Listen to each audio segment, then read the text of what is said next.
À Souston, la pose de la première pierre du chantier du stade Rémy Goilard a officiellement lancé les travaux de rénovation du stade emblématique de la commune et de son équipe de Fédéral 2.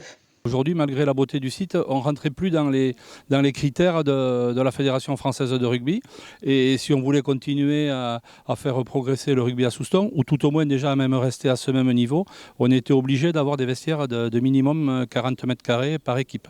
Et puis ça nous permettra également, puisque nous avons le centre sportif de l'Île Verte juste à côté, qui accueille des équipes de top 14, notamment la section paloise, de pouvoir accueillir ces équipes-là lors des matchs de préparation de début de saison. Les travaux de plus de 3 millions d'euros vont également permettre de rénover les tribunes. On va refaire toutes les tribunes avec des sièges en coque. Il y avait beaucoup d'attentes de ce point de vue-là. Le mettre aussi en accessibilité, puisqu'il y aura des places dédiées au PMR, mais là, avec un ascenseur. Donc, ça va apporter du confort à tout le monde. Et puis, un espace dédié à la presse et une buvette à l'étage. On en a évidemment profité pour repenser l'ensemble des espaces.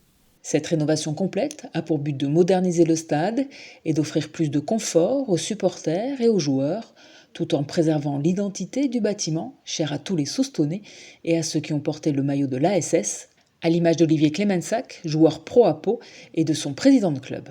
Ce stade, je l'ai connu effectivement depuis gamin. Ce qui est très important dans ce stade, c'est garder un petit peu son historique. Parce que je pense que beaucoup de stades ont été rasés.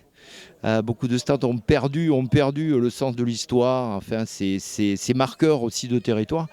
Et là, en l'occurrence, celui-là, il a vraiment tous les marqueurs du territoire landais. Et au-delà de ça, il a une odeur historique absolument unique. Et je pense qu'il faut le dire. Et donc ce renouvellement, parce que bon, bien sûr, il faut avoir servi son temps. Donc cette modernité qui va être donnée aux joueurs derrière pour pouvoir, disons, mieux jouer, mieux s'entraîner, et puis du confort et aussi plus positif aussi pour la partie commerciale du club, je pense que c'est formidable. Mais avoir gardé ces marqueurs-là, c'est vraiment unique. Ça fait toujours plaisir de voir que y a des gens qui bossent dans l'ombre, qui font des choses pour l'équipe, parce qu'au final ça se retribue sur le terrain. Donc évidemment que ça fait plaisir de voir qu'on a des bonnes conditions, des bonnes installations, et qu'on aura des supporters qui seront peut-être encore plus nombreux et qui seront dans de meilleures conditions qu'avant. Les travaux vont s'étaler sur une douzaine de mois, avec un phasage, afin d'impacter au minimum la saison sportive des Bouarts.